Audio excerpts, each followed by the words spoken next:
Hey guys, in this video I will show you how to find Apple ID password. Alright, so let's begin with the video.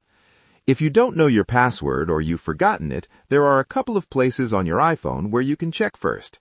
The first place you should check is the built-in Passwords app on your iPhone.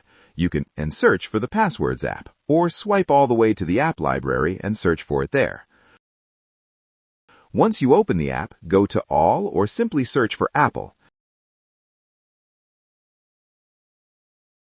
Here, you should be able to see your Apple ID username, which is usually your email address, along with the saved password. If you don't find your Apple ID password there, another place to check is the Google Chrome app, since it can also store passwords. Open the Chrome browser, tap on the three dots, and go to the Password Manager.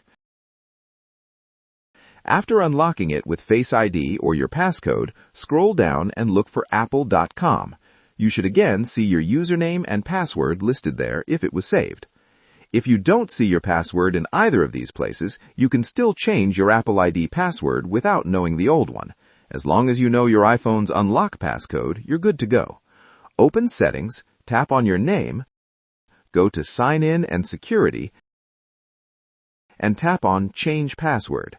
You'll be asked to enter your iPhone's passcode or scan Face ID, which is the same one you use to unlock your phone. After entering your passcode, you'll be able to set a new Apple ID password right away. Just make sure it's at least 8 characters long and includes a number, an uppercase letter, and a lowercase letter.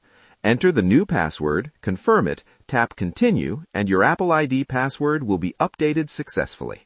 And that's it. So that is how you can find Apple ID password. So that's all for this video. Thanks.